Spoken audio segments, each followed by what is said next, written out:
হয় আমাদের অনেক দর্শকদের এই অভিজ্ঞতা হয়েছে, যারা এই খেলা দেখেছিল সবাই বোধহয় কেঁদেছিল। সুজন ভাই, পালন ভাই আপনার দিকে তাকিয়ে আছে, ক্যান ইউ রিমেম্বার? কান্নাটা দিয়েই বরং শুরু করি, আপনি ইমোশনাল খুব, আমরা জানি।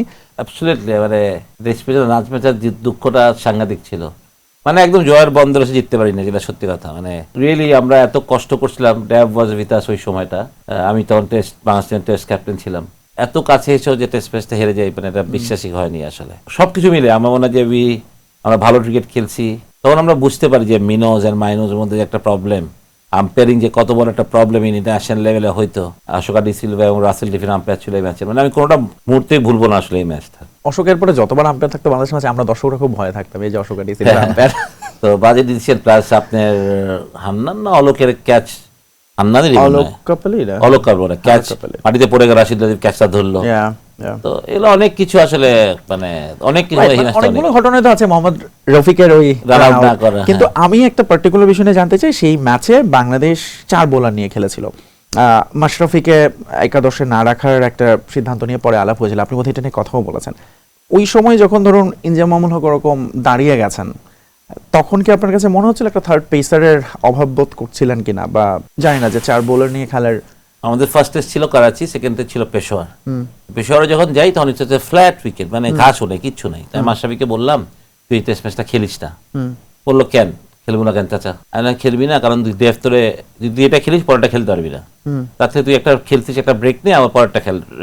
না না না, আমি খেলি, আমার খেলান, আমি যদি ভালো করি ডেভ আমার বাদ দিতে পারবো না। আমি কিন্তু আবার দিব, তাও বলে না না আপনি দেখেন আমি ভালো করলে বাদ দিতে পারবো না। আচ্ছা।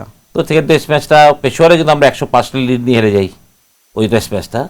তারপর যখন মুলতানে আসলাম, ঘাসের উইকেট দেখলাম, আমি ডেভের কাছে গিয়ে বললাম ডেভ আমি মাশরাফিকে খেলাবো। তখন আমার বলেছে যে ক্যাপ্টেন আমি তোমার বলে দিচ্ছি মাশরাফি 2টা বেশি, তোমার ইঞ্জুরি প্রন ছিল মাশরাফি, 2টা বেশি ও খেলবে না। আমি অনেক রিকোয়েস্ট করি যে মাশরাফিকে দাও। তো বললো তখন আমাদের তাপস, মঞ্জু, আমি আর রফিক 4টা বোলার খেলি। তো কোনো একজন হয়তো মঞ্জু বা তাপস আমার মনে হয় যে একটু নেগলেস, মানে একটু, মানে আমাদের তখন ফিজিও বলতে এরকম আমার মনে হয় যে একটু ইঞ্জুরি ছিল বা ওরকম বোলিং করতে পারে নাই, ইঞ্জুরির কারণে এরকম ছিল।